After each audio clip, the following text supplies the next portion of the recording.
You can have a business that generates you income without effectively needing to do anything at all. So that's what I see as like a natural progression for the people that are getting into this industry right now. You've got setters coming in, you've got closers coming in. This is the skill building foundation. But there's two skills that you need to become a millionaire in sales, and it's not just the skill of sales itself. So why get into setter management? Leverage, time, income, fulfillment. Fulfillment's a good one because as a setter manager now, I get to literally take setters and closers under my wing. It's like, you're going to be part of the A team now. And I'm going to work very, very closely with them in order to help them achieve their goals. I hired a new setter last week, David Arian. I'm sure you guys all know who that guy is. He's always in the chat. David Arian. David Arian, truthfully, on the interview, is like, he wasn't that great at setting, but he was a damn good lad and he had a good attitude. So I hired him. And so far, I've never been more aligned with a setter in my life, ever. And now, the fulfillment that I'm getting out of this is making sure that David Arian achieves his goals. I'm making sure that I'm going to do my job as a manager to develop his skill set so that he can reach his potential. I'm getting fulfillment out of that. And then also, skill set. There's only two skills that you need to become a millionaire in the industry that we're in right now. Is you get good at sales and you get good at developing people. And that's what management is going to do for you. You're going to start to develop, you've already developed the skill of sales, but now you're going to develop the skill of developing people. So these are all four of these guys are all people that I've personally one-to-one coached to become setter managers. These are all guys that I've had in my one-to-one. Obviously, I've got quite a A-star lineup there because I've always done my one-to-one. It's not one of those things where it's just like, yeah, guys, everyone buy my one-to-one. It's like, it's one of those things where it's like, if I want to work with you, I want to work with you. If I don't want to work with you, if I just don't think you're aligned with me, then I don't want to work with you. These are all four people that I thought were very aligned with me. I've got Chan. Smashing it, he's Rob Dial's setter manager. Like, if there was ever a setter manager, it's like, he manages a team of 12 or 13 people. That's a bit mad. He's managing a big team there. He's managing managers. We've got Chris, he's a setter manager. Also my personal setter manager as well. We've got Amon, great lad, 19 years old, university student, hitting 20K a month through management. And then we've got Alpha Setter's very own, David. Now, talking about the actual things behind this now. So, this is going to be important to make notes on, right? Maybe there's even going to be a day, maybe, where you're not even going to be managing. Maybe there will even be a day in the future where you're now managing managers. This is what I like to say. It's like, even if the information, you already know it, it's always worth taking notes. Because even if it's like how to land a client as an appointment setter and you've got a client that pays you $7,000 a month, one day you might be coaching someone on how to land a client. So it's still worth taking notes on even how I'm presenting the presentation. So take notes, boys. But here's exactly how I manage top-performing sales teams for 6 to 9 figure companies. So I've managed teams of cold callers, a marketing agency that was targeting e-com brands that was doing about 70K a month. I've managed door-to-door sales teams for biggest energy company in the UK. I've managed so many different sales teams, but these are all of the strategies that I use in order to ensure success, no matter what the industry is. So this is going to be a lot of practical stuff. There's going to be a lot of technicalities. There's going to be a lot of boring numbers, but this stuff, if you implement it, it's the basics that you have to get right in order to build a good sales team. So the first things first, the foundation, hiring and onboarding. If you don't hire properly, if you don't onboard setters properly, then you've killed your sales team before it's even started. So technically, this is actually the most important step of the bloody game. If you get this part wrong, nothing that comes after that is even relevant at all. The wrong hire is like planting a disease in your own sales team. Why would you want to do that? If you've got a sales team and then you all of a sudden put a disease in it, well, not only now have you got to get rid of the disease, but you've also potentially got to get rid of other infected people. It's not ideal, it's a waste of time, and we want to avoid that at all costs. So we don't want to hire the wrong people. The infected person obviously has to go, but there's a risk that they also infect the others. How to hire properly then? How do we hire to avoid this mistake of hiring the wrong people? So this is what my hiring process looks like. And this is after 3 years of trial and error when it comes to hiring. This is what I've decided on to be the best hiring process. First of all, an application form. Application form, and I always like to include a Loom video in that application form because you can learn a lot about someone from their little Loom video. From then, I like to run a group call, a group interview with all of the candidates that were successful from the form. And then from the group interview, I will choose to do final interviews with the successful candidates. Now, when I was in London this year, running a door-to-door sales team, The hiring process was the most important part of the business because door-to-door sales is the industry with the highest churn. Sales in general has much higher churn as an industry than any other job role. Salespeople come into businesses and they leave, especially commission-only ones.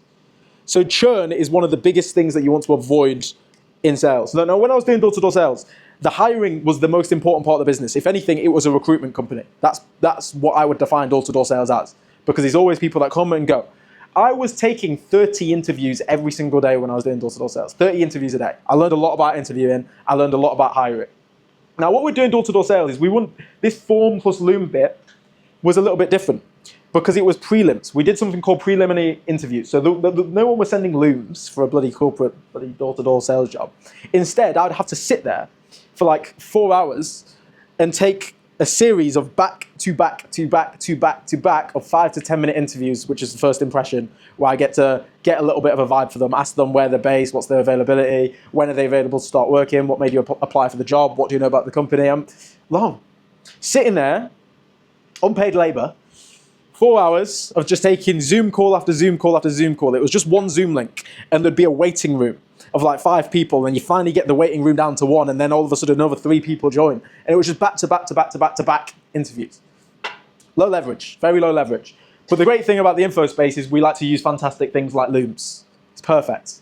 Looms. So application form plus loom. And then the next thing that we used to do in door-to-door sales is we would do a big group interview. And that group interview had a few purposes.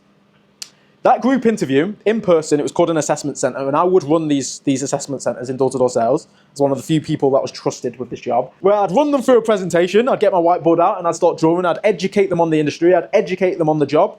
We'd do a little role play together, we'd maybe do some fun exercises, some icebreakers, get everyone to introduce themselves, and I'd get a good vibe for their character in a group scenario where it's not too formal, it's not one-on-one, they're not stressed, they're not overthinking everything, just trying to do the right thing. A group environment, you learn a lot about people, which is why I think that group interview is so important.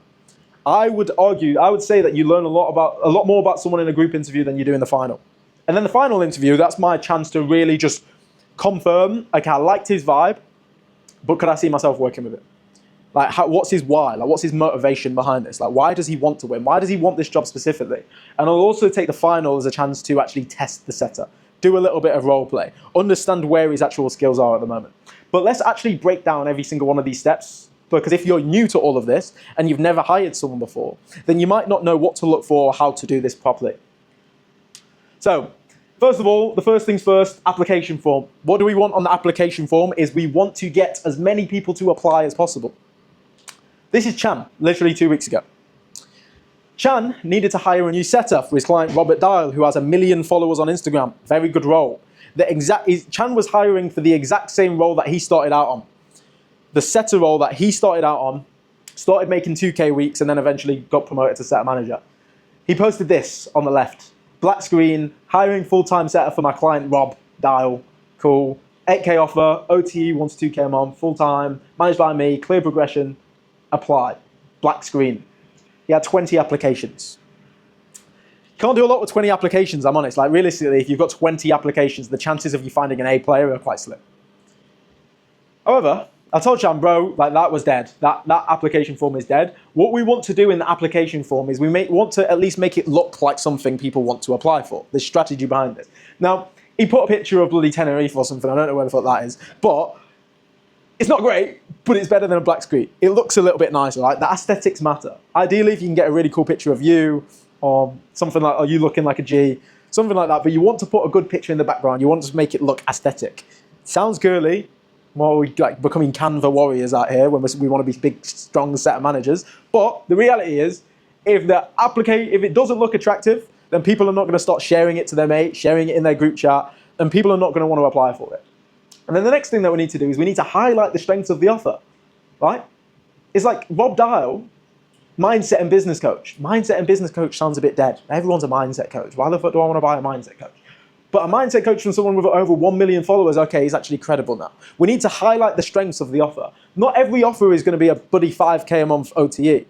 As much as everyone tries to crook it and say that it is. 5K a month OTE. I've seen some ridiculous stuff. Buddy, you know people that just be banging 7K OTE, and it's like, mate, it's not. There's a lot of crooks on the industry. You want to be realistic with their expectations. I was just going to interrupt and say, would you argue that it would even be better to put, I personally put two K as well? 100%. Chan could have done a much better job. You want to highlight the strengths of the offer. You don't want to set false expectations because otherwise you shoot yourself in the foot before the role's even started, which is just a drown. Because if you're like 7K a month OTE and it gets to the second week and they're on $600 in commissions, they're going to be like, yeah, I'm out. It's just pointless. Like, it's like actually such a pointless thing to lie about expectations. You want to make the expectations clear, but you want to highlight the strengths of the offer. So 8K offer, account has over 1 million followers, plenty of opportunity for progression. Cool, we're highlighting it a little bit more. And just the changes from the one on the left to the one on the right took it from 20 applications the first time round to 85 applications the other time round. They're not that different, really. It's like one line different and it's got a picture behind it. But it's like, mate, over 4x like the difference in applications. It's like, that's mad. So just putting time into the small things is going to help you go a long way as a setup manager. You also want to make it easy to understand, because if no one understands it, then they ain't applying for it. The application form. What do I usually include on an application form? Now, it depends on the offer, truthfully. I do change it up depending on the offer. But the basics, I want their name. I want their WhatsApp number, include country code. Very funny, because a lot of people just don't, even though it says it right there. Well, obviously, you can't get the job if you can't follow simple instructions. How many months experience do you have as a setter? How much revenue have you generated for clients? Have you paid for any professional appointment setting training? And if so, I say it says how much, but I'd actually ask whose training have you been through? Have you paid for any professional training? If so, which ones? So I want to know which training programs have they been through. I'm looking for credible guys. Do you have a one-on-one coach? That's a little bonus question I add in there just because it's nice to know if someone's got a one-on-one coach. Makes my life easier.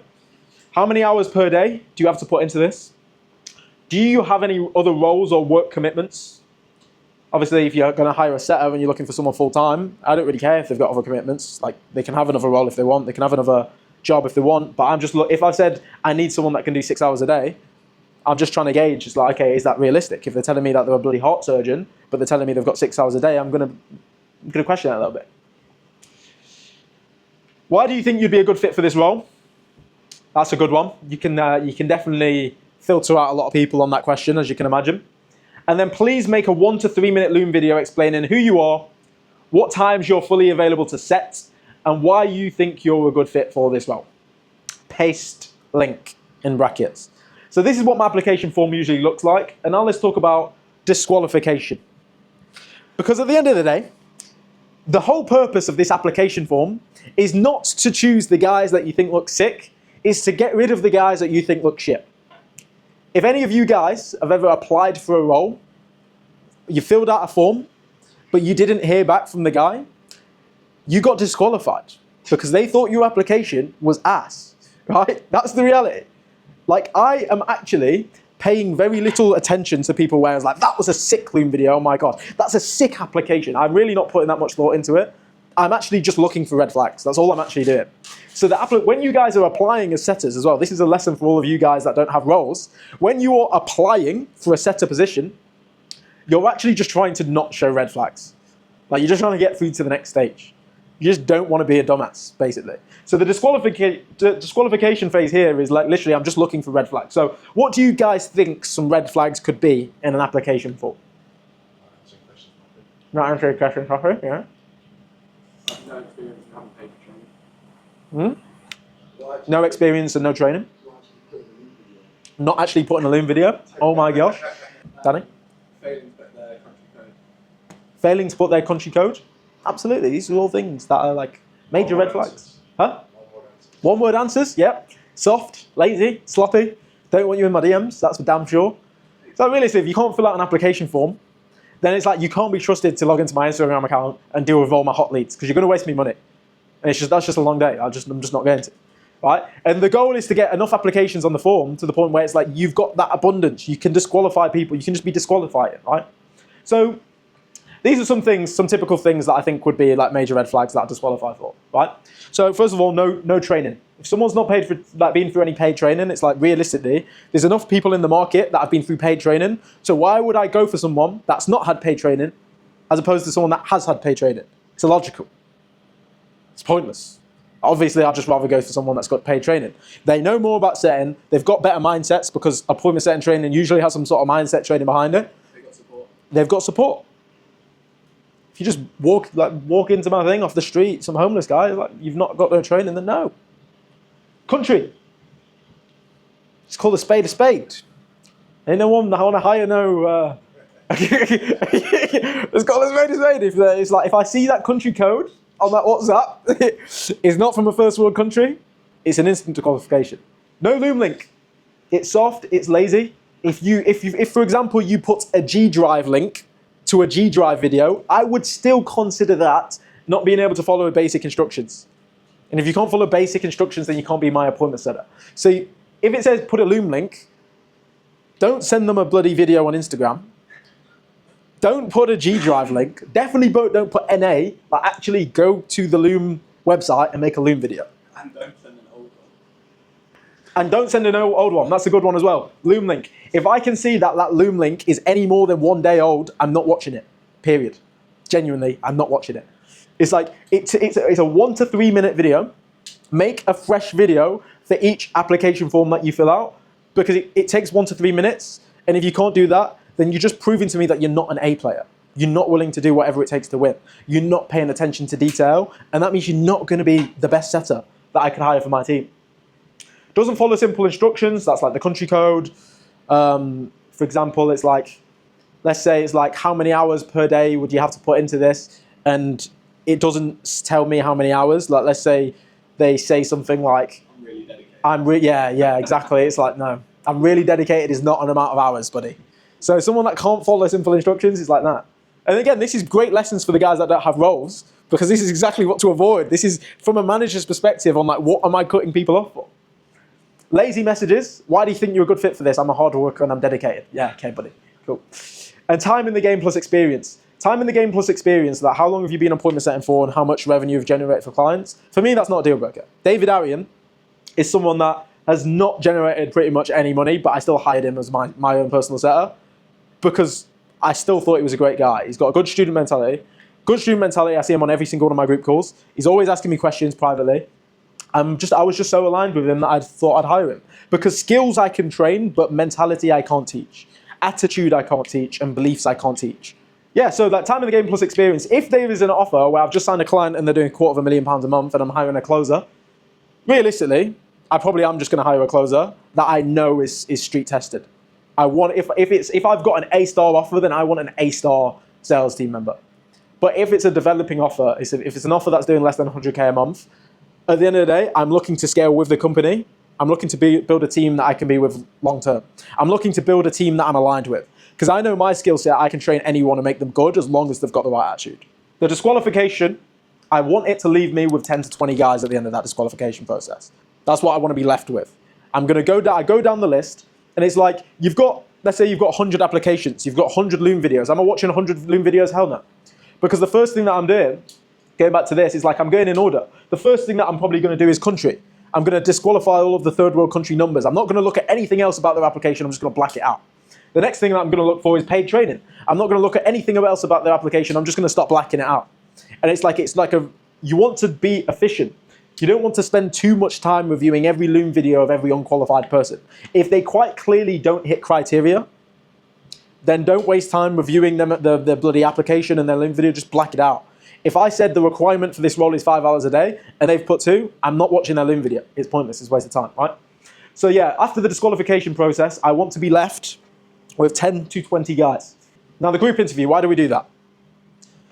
The group interview is good because there's something different that you learn about someone in a group interview. The group interview is good because you learn how much heart someone really has. It's all fun and games. Me having a conversation with Albie and being like, Albie, sell yourself to me. And he can really sit there and he's giving me his best pitch ever. But it's a completely different thing entirely to be here in front of everyone and be like, Albie, tell me why you're a better setter than Dan Tommy and Corey. You know, it takes a different level of attitude, a different level of heart to fight for it and try to take it from other people around them. It's like, it takes, because it's very easy in a group interview to kind of just shy away into the corner and let the big boys talk, right? But if you're that guy in that room, in that group interview, where you're the one that's like asserting yourself on that call, you're the one that's showing me how much you want it, and you're talking more than the other people in that call, it's like, yeah, this guy's got heart. That's someone that I'd want on my team. Group interviews, you really see that there's some people that just fade away into the background. And there's some people where it's just like, for example, I remember I did one recently when I was in Croatia, and at the end of the call, I was like, right, we'll wrap it up there. And then Caden was like, wait, Temi, I just want one last thing to say. And then he went and just gave me like the coldest like little 3-minute bar about how much he wanted this and how much everyone else in that call, no one's going to be work as hard as him. And I was like, I rate that, because not only is he telling me that he's good, but he's telling me that he's better than everyone else. And I like that stuff. The group interviews, you really do learn so much about someone's character, about how much they want it, because are they willing to fight everyone else in that call for that job? I love it. But then also going away from the individuals, group interview, good thing about that is it's a good chance for you to efficiently explain the role to everyone without having to go through a bloody presentation on every interview that you have, right? It's like you can just get it out of the way. You can just clearly communicate, what is this offer? What are the requirements, the expectations? What does the offer look like? What does the job consist of? You can do that to all of them instead of doing it to them all individually. Save time. So the first stage of the group interview, you want to do the introduction. This is your opportunity to establish credibility as a set manager. Is it fair to say that you guys as A-player setters, is it fair to say that you'd much rather work for a setter manager that you believe in? Someone that you know is going to help you. Someone that you know is going to teach you and help you become better. As a setter manager, you want to sell yourself. You want to sell yourself as a setter manager, because if you don't sell yourself, then the guys, the A-players that you've got on your call are going to work for someone that is better than you. If you don't sell yourself properly, then why are people going to listen to what you have to say, show up to your group calls every single week, and actually start taking notes and implement the advice that you're giving them? If the setters don't respect you, they're not going to thrive on the role, because they're just not going to listen to what the fuck you're saying. If you don't respect someone, and if you don't think someone knows more than you, then he's going to give you advice, and it's going to be like, yeah, thanks, buddy. And then you're just going to go about your day. So it's important that the first thing that you do is establish your credibility on this group interview, because when I post a job application and I get 100 applications, 20 of them come from alpha setters, but then I've got another 80 people there that have never heard of me, never seen me, and they've just been sent this by one of their mates, right? So it's like you've got to assume that no one knows who you are, no one knows your credibility, and you've got to establish, why should these people listen to you? Why should these people want to work for you? So sell yourself. Next is you want to sell the opportunity. If you want A players in your business, if you want A players on your team, A players are going to make you a lot of money. So you need to win the A players. You need to win the talent. That's what business is fundamentally. Do you know that there's a whole, like for some of you guys that might be new to business, it's like, do you know what the recruitment industry is? It's like the recruitment industry is trying to take someone from that company and get him to somehow work for your company. And they'll get paid commissions for poaching people from company to company. They'll get paid commissions for hiring someone from Apple to come and work at Samsung.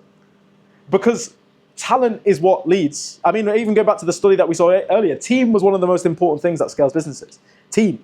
So you want the talent on your team, not on your competitor's team. So in order for you to win the talent onto your team, you have to sell them on the opportunity. How do you sell them on the opportunity?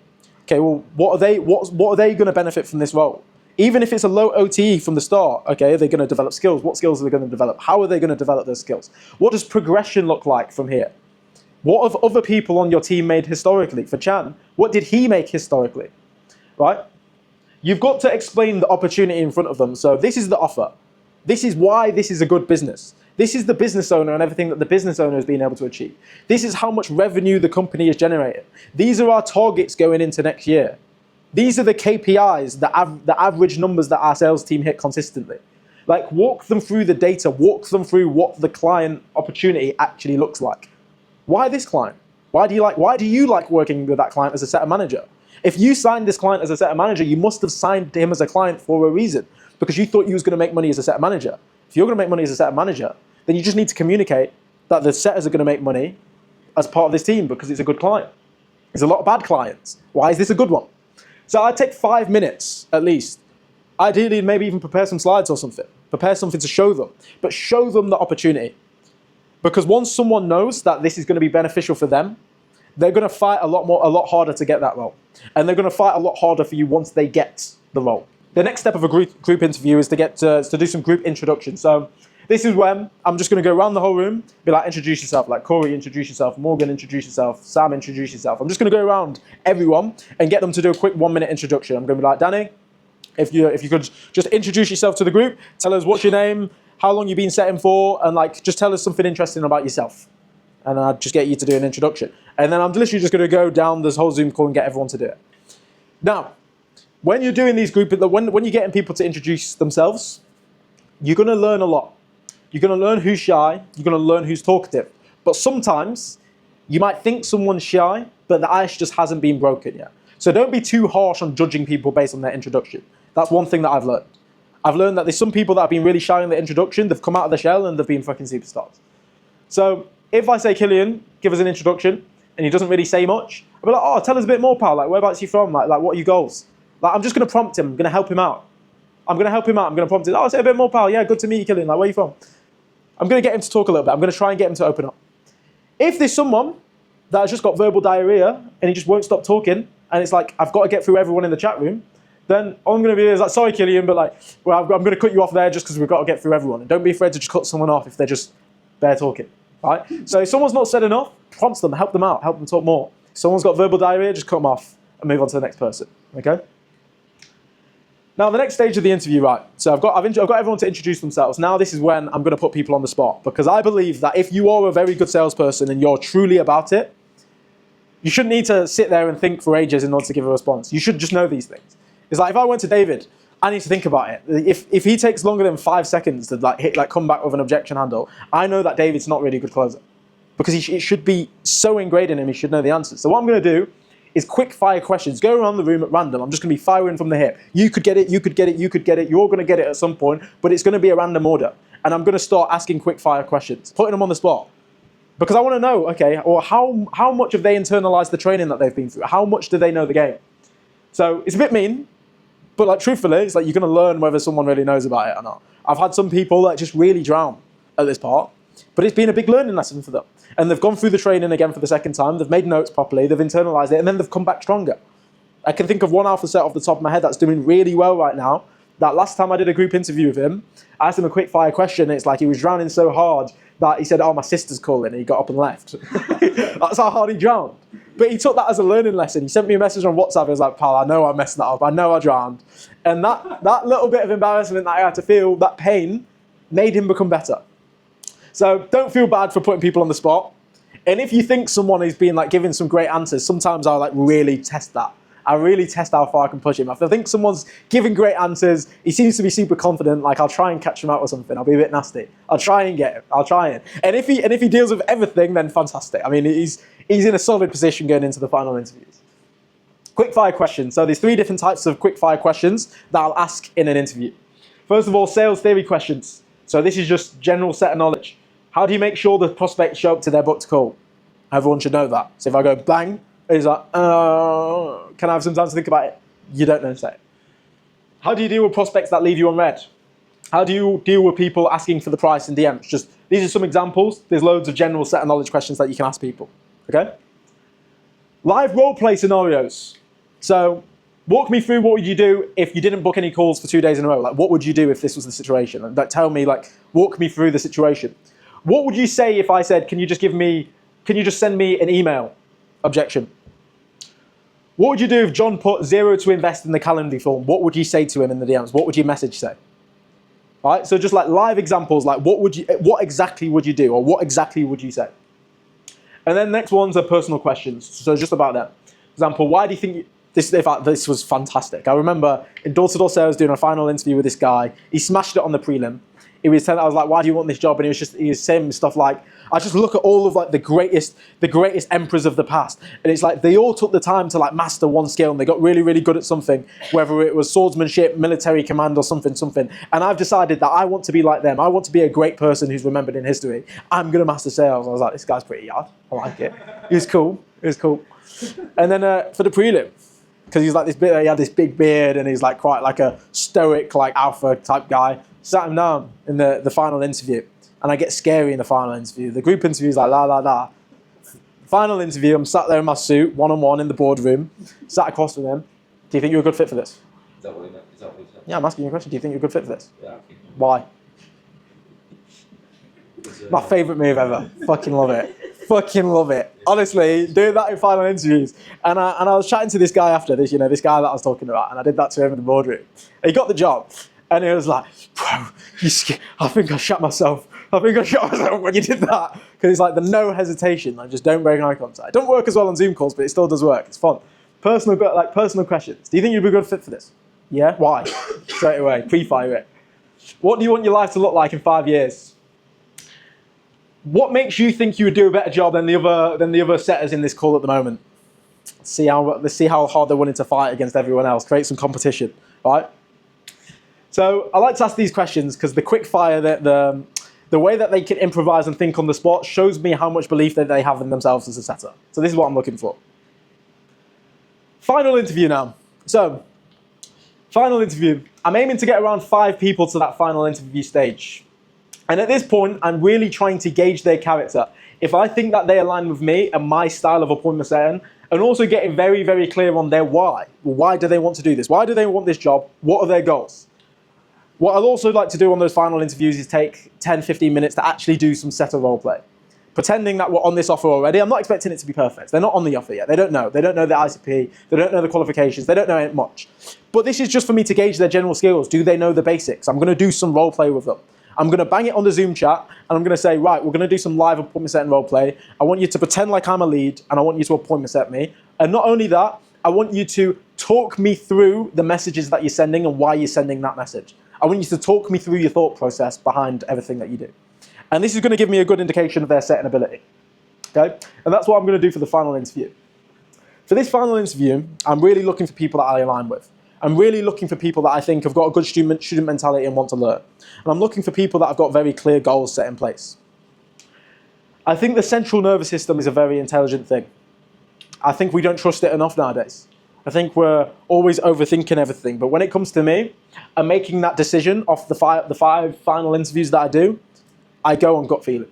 Truthfully, I let my central nervous system do the thinking for me, and I go based on vibes. Just don't overthink it. It's like, what does my gut tell me? Who does my gut tell me the best setter was? And that's how I decide the final guy. So, do we have any questions about hiring, boys? So you say you really close in on the why. What would you say is a good why and a bad why? There's no good why, David could tell me with full conviction, with full confidence, that he wants to get rich so he can just afford prostitutes every day or something. I don't know. And it's mainly about their conviction and their reasoning behind it, and like the energy, the passion that they have behind that why. Right? It's like, because anyone can make up a why. Anyone can make up some story like, I really want to be able to provide for my family. That's like, well, obviously. But it's like, what you're looking for is how badly do they want it? How badly do they want it? Does that make sense? Yeah. It's got to be authentic. Like, you can't just make up a why because it sounds like a good why. Because it's not going to sound authentic. And my central nervous system is going to pick up on that. So next we've got onboarding. Onboarding setters. And onboarding is something that can't be overlooked. You cannot overlook the process of onboarding correctly. Okay? It's almost impossible to fix standards that were never properly set. Right? It's like, a relationship's a good one. Me and David were talking about this. I ain't just gone. But if you're in a relationship as a man and you let your girlfriend just get away with all this bullshit all the time, you're letting her go out with her friends for drinks, you're letting her do this, you're letting her do that, and then all of a sudden 2 years later you decide to, you know what, no, you're not allowed to go out with your friends now. It's like, it's going to be a bit weird because it's like you've let her do it for the last 2 years, so like it's hard to transition because you've already let the habits go bad. It's hard to fix standards with a sales team if you've already let them get away with too much bullshit. It's almost impossible to fix, to be honest. So you want to set the expectations from the start correctly. The same thing that you do in a relationship is the same thing that you want to do with your sales team. You want to set the standards from the start. So, there's 4 things that I'm going to do here when it comes to onboarding correctly. First thing first is an expectations meeting. A meeting where the sole purpose of that is to get clear on the company goals, the setter's goals, and setting expectations from both parties on how are we both, as a team, as a unit, going to get there. Next, product training. Danny will tell you for a fact that becoming a product expert is one of the number one things that will help you perform better as a salesperson. So as a setter manager, you need to make sure that your salespeople are an expert on the product. The next thing is ICP analysis plus qualification. Let's talk about what do the customers look like. It's all fun and games knowing the product, but do you know the customer? You need to know both. You need to know both product and customer in order to have a good performing salesperson. And then the next thing, the final thing, is just walking through the scripts, walking through some actual live conversations with people that have turned into customers and identified, well, why does this work? And why are we sending the messages that we're sending, okay? So, expectations. Examples of expectations. Company goals. Their goals. Expectations from you as a manager and expectations from them as a setter in order to achieve their goals. You want to both agree on this, both of you. And this is to set a clear no tolerance policy for going against the standards that you've already set.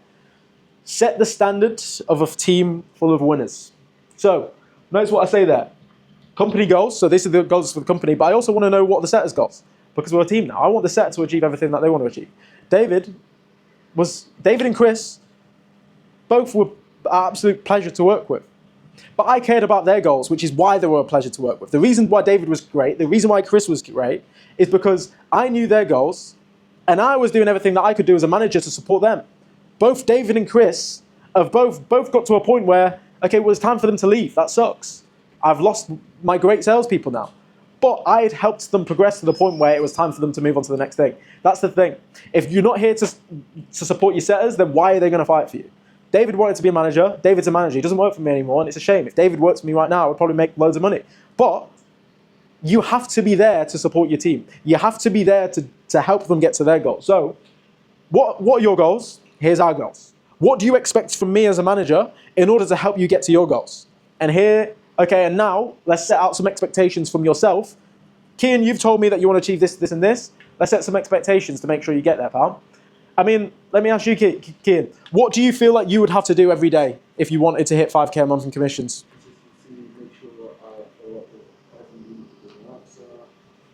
And I'm just going to be writing these down.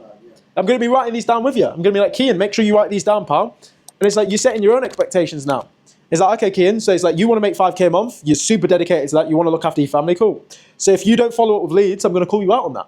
Because you've told me you want to look after your family.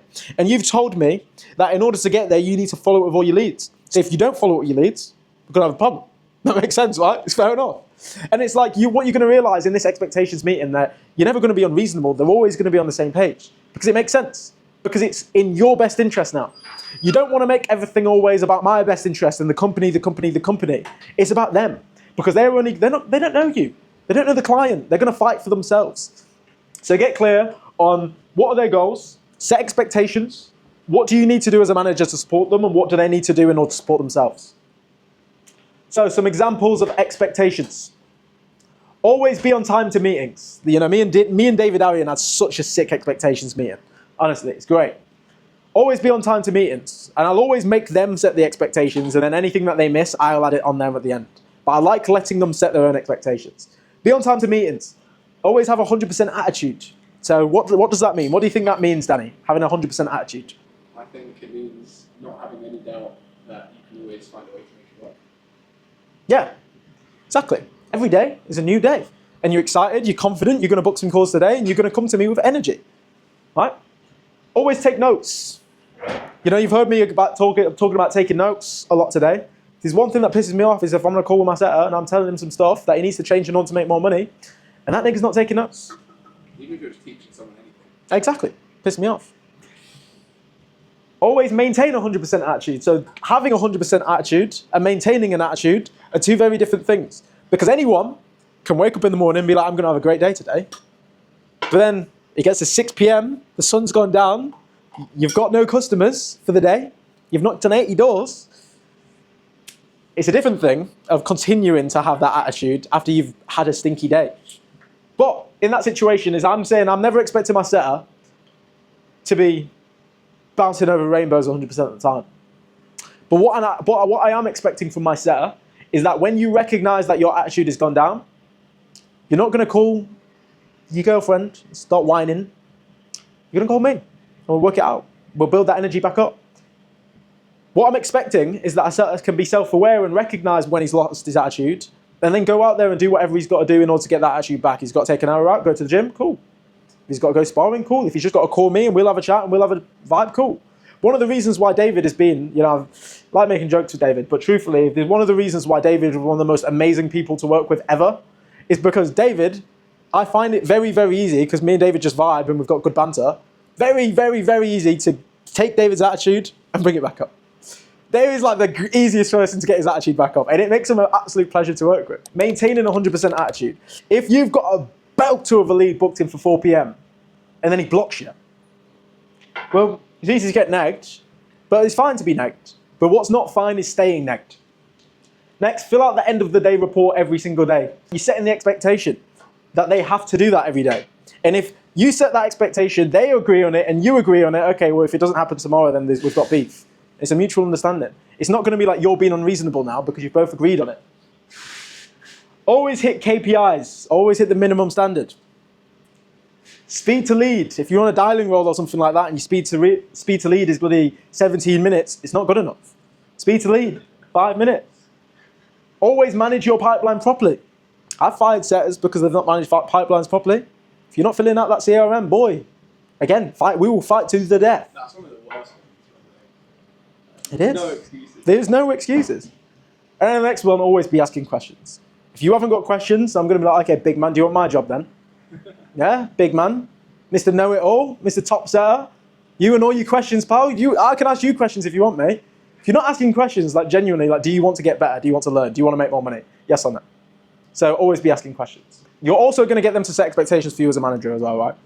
It's like, I'm going to help you get to your goals because I want you to get to your goals. If you get to your goals, it's going to help me get to my goals. Right? It's in our best interest here. So I've set a load of expectations from you. But what do you expect from me in order to support you? Albie, if I was your manager and I was to help you get to your goals, what do you feel like you would expect from me in order to support you? I feel like I'd expect you to check up on me and constantly sort of make sure that I'm feeling okay, as well as outside of not just my work motivation, but even outside of work as well, just making sure I'm staying motivated and getting everything through some fast. What would you expect? I would expect you to be willing to bring me back up when I'm feeling down. Yeah. And support me when I need support rather than just having a go. Yeah. 100%. And everything that they say is valid. Because everything that they tell you, they're telling you exactly and how we can collaborate as a team in order to get better. As long as your team performs, you make money, you do a good job as a set manager. So everything that they say, I'm going to take that on board. And anything that they miss, I'm going to add it on there myself. And I'm going to also be like, Danny, is it fair to say that if, for example, like you weren't to hit KPIs, you'd want me to keep you accountable to that? And it's like, cool, now I can G-check him without being a dick, without being that manager that everyone hates because we've agreed on it. Exactly. And I'd also expect them to take some sort of accountability whenever they haven't been managing these problems. 100%. I also like to set an expectation with David Arian. I said to him, okay, these are my expectations. What do you expect from me? He said he expects me to post every day. Okay, cool. Post every day? Yeah. Okay, cool. So David Arian, so it's fair to say that these are the expectations, and if I don't do that, then you've got the right to actually call me out on my bullshit, right? I'll call you out on your bullshit, you call me out on mine. If I don't post for the day, then you've got every right to be like, Temmie, what the fuck are you doing? I thought you was going to post every day. I thought we was a team. I'll be like, yeah, sorry, I'll hold my hands up. I'm sorry, pal. I didn't do that. It's like, fair enough. So it goes both ways. We've got a partnership here. It's a partnership for us both to build a better life together. Next, we do the product training. So the best thing that you can do, if you're working in info and it's like some sort of coaching offer, the best thing that you can get them to do is just go through the actual coaching. Like go through the course or whatever it is. Ideally, you want to prepare something that they can actually consume, some videos or something like that, where you don't have to be on a live Zoom call with them to teach them about the product, but you can just send them some pre-recorded videos that you've made and then ask if you've got any questions about anything. Are you sure about everything? You can maybe even put together a little form to quiz them on certain aspects of the product, especially for some sophisticated markets like, for example, trading or, I don't know, fractional CFO services. It's like you want to make sure that they understand the product because the people that they're talking to might speak a completely different language. Trader language is not English. Trader language is trader language. The setter needs to be able to speak trader language in order to be a successful setter. Right? J. Rowe, the first student that made 8K in a month as a setter, 4K in his first month, That was on a trading role. But thankfully, J. Rowe already had experience trading, so he understood the language. So it made him easy. It made it very, very easy for him to sign the client and sign other clients for the client, right? Next, ICP analysis plus qualification. What do our ideal customers look like? And go into as much detail as you physically can. What are their driving factors? How did they even come across you guys? Where did the leads come from? What does it look like? Are they scrolling on the feed and all of a sudden they see Danny's beautiful face? What is the process of them coming across you guys and reaching out and becoming a lead? Why do they buy from you over other competitors? Do they have any pain points, etc.? And also cover whatever the required qualifiers are in order to book a call. Script walkthrough and combo review. Run them through the framework of what conversations should look like ideally, and actually show them real conversations with real prospects that converted into customers. You're gonna learn the most from the people that actually bought the products. Not just conversations that booked a call, you're gonna learn the most from people that actually turned into paying customers. Those are the leads that you actually wanna study. I'm running through that because it's a copy and paste business. If it works here, it's gonna work again. And then the next thing is make sure that they get a warm welcome when added into the team comms channel. Make sure they get a warm welcome to the team. Everyone wants to feel a part of the team. If I remember working at Amazon, if there's one thing that I didn't like, it was the fact that I was just one person in a big metal box that consisted of about 2,500 employees. If I died, I reckon 2 people would have noticed. In fact, I reckon 2 people probably knew my name. I reckon 5 people probably knew my badge number, but 2 people knew my name, right? It's like people want to feel like they are a part of a mission. So you need to make sure that they get a very warm welcome into that team so that they feel a part of it too. People are going to perform a lot better once they feel like they're building towards something with their boys. That's it. A man needs a mission. Give a man a mission. Make sure he feels welcome to the team. But also make sure that as a manager, you're giving them all of the tools necessary in order to make their life easier. If I've got an A-player salesperson, the last thing that I want him to do is have to take time out of his day, every day, to like manually put lead name, email address, phone number, time booked, and all of these questions in the channel. Just set up an automation. That you want to make the setter's life as easy as physically possible. Build an automation. These are what my team comms channels look like. That for one of my clients over there. So he's got a whole set of resources tab up there with a load of training videos if he's ever stuck on anything. And all of his links to his CRM, his end of day report. Got general, got the setting chat, post-call deal, automation, automatically. After a sales call, the setter doesn't have to spend a headache, like, did the deal close? Closer, talk to me, what happened with that guy? It's like, it's there, automatically. Automations, create automations for your team to make their life easier. Cash collected payments automatically just so that they can just see it come through. Booked calls so that they can instantly see an automation comes through as soon as their lead books. Because the last thing that a setter wants is to not know when his own leads are booked so that he can't follow up. Make sure that the setters have got the tools necessary for them to perform their job to the highest level. Okay? Any questions about onboarding? Has there ever been any big mistakes that you've made previously in these sort of circumstances that you'd like to highlight? Mistakes? Yeah, there's been times where I've not set expectations properly. It's bit me in the arse. 100%. I've definitely made all of the mistakes that you could possibly make, but as long as you cover literally everything that I've covered there, like that is the perfect onboarding. There's nothing else that you need outside of that. It's the perfect onboarding. Let's talk about actually managing a effective sales team here, right? So these are all of the things. These are all of the things that I think are relevant for managing a good team. Team calls. Daily catch-up calls, team culture, incentives, mission, tools and resources, and data. So team calls. What I like to do in my team calls is they're scheduled. Like they're not moving around all the time. They're not here, there, and everywhere. Like my team calls are just in the calendar, right?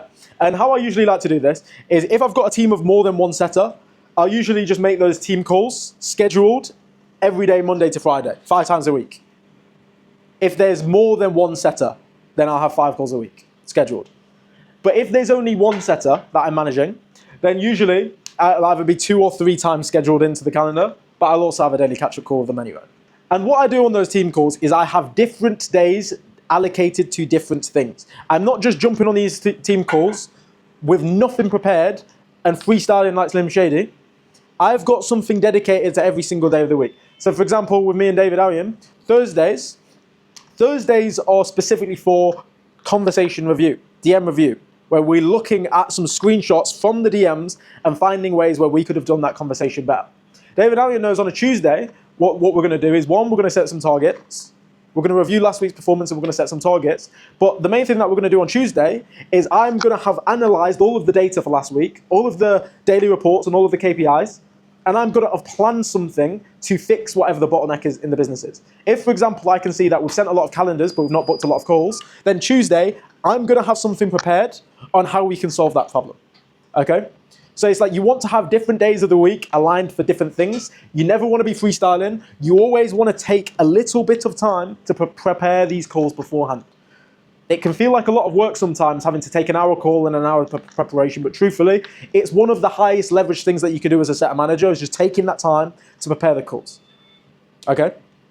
It's like you guys, it's like, I know fully confidently, wholeheartedly that I could have fucked off this presentation, came here, with no notes, didn't even know what I was going to talk about, and I could have still delivered an impact. I know I could have. But you will have noticed the difference between me freestyling it and me planning things ahead of time. Okay? So plan things ahead of time for your team and your team calls will be better. Daily catch-ups, I love these. I used to think it was an inconvenience, but when you work with people that you're aligned with, you start to look forward to these catch-up calls. I'm looking forward to calling David and asking him about his day, and he's going to be like, yeah, did sick today, bro. Did loads of follow-ups, put 2 calls, and I'm like, you happy with the day? And he's like, yes, pal. I'm like, good. If he's like, no, it's like, cool, we'll have a better day tomorrow, and I'm going to help him make sure that his attitude is there going into the next day. But those daily catch-up calls, they don't take long. There's no really excuse not to do it. A 5-minute call with your setter. It's like your setter is the life force of your income. You can take 5 minutes to have a call with him at the end of every day, surely. Surely. So just a 5-minute call. How was the day? What do you think you could have done better? What went well? And like, what's the goals going in tomorrow? And it's like, jobs are good. And that's when I like to drop in some incentives as well. Incentives. I love to give my team incentives. And the incentives, you can be fun with it. Sometimes they're going to be more fun than others. But like at the end of the day, incentives are coming out of your pocket as a setter manager. Of course, it's like you're paying out extra money now for the setters, for incentives. But the incentives are always going to make you more money as a bonus. It's like if I say to David Arian, look, I'm going to give you an extra £20 per call that you book today, and he comes out the gates fighting. He wants to capitalise on that incentive as book as many calls as possible. If he books me 5 calls by the end of the day, yes, I've paid him £100, but how much money am I going to make from those 5 sales calls? It's all fun and games saying like, well, you'd want your setter to be fighting anyway, but it just gives them something. I know because I've been there myself. I know how it is. You want to fight for an incentive. It's always got to make sense for you as a manager, in a sense of you're going to make more money out of it. The incentives as well, sometimes it doesn't even have to be on booked calls. Sometimes it doesn't even have to be on stuff like that. Sometimes you can look at whatever the bottleneck is. If you know the bottleneck is my setter's not proposing enough calls, he's not sending enough calendars, he's not proposing enough calls, I might give him a bonus on if he hits this many proposed calls this week, or this many proposed calls today, or I'll give you X amount of money for every calendar link you send today. Whatever the bottleneck is, you can give an incentive out of it. One thing that I like to do sometimes as well is play games with them. For example, it's like if I'm managing a sales team, like for example when I was cold calling, and I might be like, okay, first person this week to get to 3 calls booked, the first person this week that gets the 3 calls booked, I'll give you £250. Something like that. And it's like now it's a race between all of them and it's fun. You can even do like prizes. It's like for like monthly targets, if you do this month, I'll give you this. I'll give you this. And it's like, for example, you could say, if you hit this target, I'll buy you a cigar, for example. Or if you hit this target, I'll buy you a computer, a MacBook. If it's like a mad bloody company and you hit a mad target or something like that. If you can also collectives as a team. This is great for team culture because now they're all in it together and no one wants to let the team down. If we all do this as a team, then I will take us all and we'll all do this. For example, it's like you could have like let's say you was working in a company and it was doing ridiculous numbers and it's like, mate, guys, if we hit a record month this month, which we're on track for, if we hit the record month, then I'll take us all to bloody, what's that place called in Cyprus? I'll take us all to Ayia Napa for the weekend. Right. But I'm just saying, it's like, there's so many different types of incentives that you can have and it's always going to drive the team to do better. Team culture as well. You want a team culture focused around winning. Question. You say to always change incentives or to always keep them the same? Change them around, be fun. Don't be too boring with it. Team culture. You want a culture based on winning. If you've got guys that are doing well, gas them up for it. Gas them up publicly. Make sure everyone celebrates the victories. They're all together, they're all gassing each other up, they're all supporting each other, right? You want to create so much positive reinforcement for winning because if you create that momentum, you give them that dopamine hit to the point where they get gassed up publicly to the team for winning, then they're going to want to win more. At the end of the day, we know, I mean, I definitely know, Like going back to the doors is the easiest thing to always relate back to because it was so real. Probably say it's not real sometimes, but like the doors, you really experience every emotion, you experience it deeply. And if you get to 6 o'clock and you're not in any sales, and you've maybe had a call from your manager, it's like, what the fuck's going on? You feel a little bit shit about yourself. You've lost your own belief. But if by lunchtime you've rang the bell and you've got everyone gassing you up in that group chat, like, oh, he's on smoke today. Oh my God, what's he eating for breakfast? Three sales at dinner. You feel like the man. And in sales, if you feel like the man, your energy is up here, then people want to buy from you because sales is an energy transfer. So make people feel like the man for winning. Give them that positive reinforcement and they're going to continue to snowball. They're going to win harder. Next, the mission. Make sure you've got a mission for the company.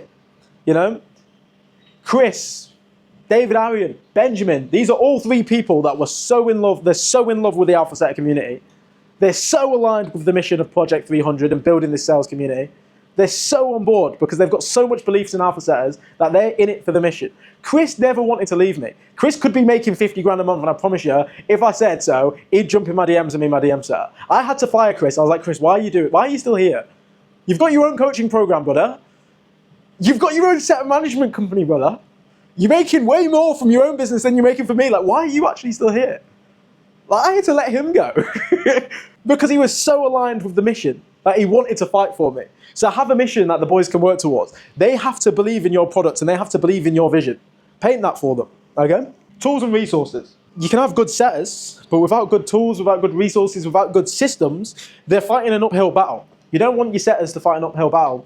You want you guys to be fighting from the high ground at the end of the day. You don't want to make a setter's life any more difficult than it needs to be, especially when you've got talent. You want to support your talent. You want your talent to spend his time using that talent, not doing silly things. So give them the tools and resources that they need. Like, you want to make sure that you've got the tools that you need in order to win, right? So give them the right tools, give them the right resources. And then you have to make sure that you are on top of your data, like your life depends on it.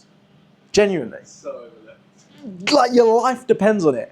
You want your setters to know their data, but as a setter manager, oh my gosh, you need to know these numbers. You need to be dreaming about these bloody numbers, right? As a setter manager. If your job was one thing as a setter manager, it's to know the bloody numbers. If you had one job, it would be that. So know your numbers as a setter manager. Otherwise, honestly, you just shouldn't be there. You shouldn't be in the position. You shouldn't be in the position at all. So data is a really big thing.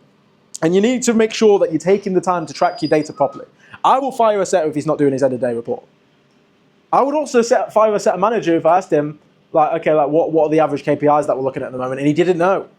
He should know. You should check the data every day of your life as a setter manager. You should check the daily reports from the day before. You should check your numbers. You should know. Okay? So data tracking, this is what I tell my setters, right? Is like, as the day goes by, they should be tracking the numbers. They can't just be freestyling the daily report form and giving me estimates. Don't give me estimates. Give me live, accurate numbers. Two ways that you can go about doing this. You can do this the old school way, pen and paper next to you, notebook, write down your gauges, and just tally. You know, response rates, how many replies, how many outreach am I sending, how many replies I'm getting, tally it. Or, you know, if you want to be down with the kids, get the counter app on your phone. So when you're out and about, you're not with your pen and paper, it's like, you just write all of your gauges in there. Cool, I've got a reply. Just press a button, and by the end of the day, you can see all of your gauges to put into your daily report form. You can have accurate numbers, and you can avoid a trial by combat with your setter manager. I would feel offended if he didn't fill out that form. He has to fill out that form because it's such a small thing to do, and it's a principle thing. If you don't fill out that form, we've got a big problem. Big problem. And you as a manager have to check it every day. You have to check it. You're not making him fill it out for the vibes. You're making him fill it out for a reason so that you've got these numbers so that you can support him in order to do better. You have to check the numbers every single day. You don't necessarily have to act on the numbers every single day, but you need to know what's going on. You need to immerse yourself in this data.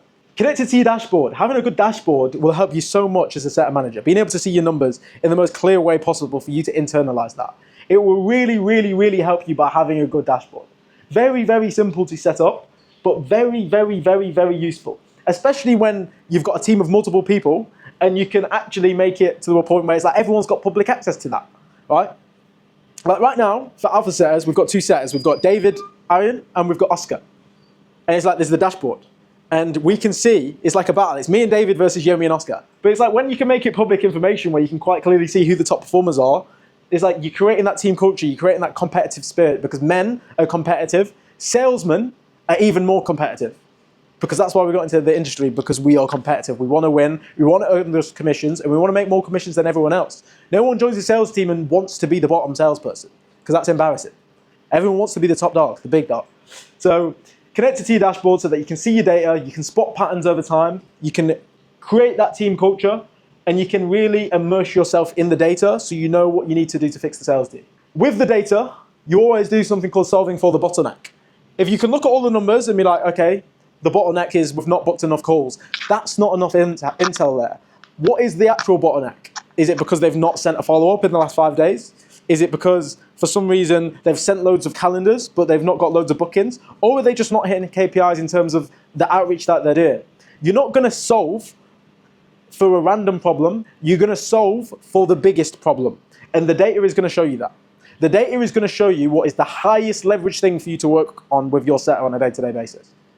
There's always an outlier. There's always one thing that is the biggest thing that stands out from a mile away that you know you need to fix. Sometimes it's going to be the hardest thing to fix. Sometimes it's going to be the thing what you don't really want to face. So you try to face something else in order to make up for it.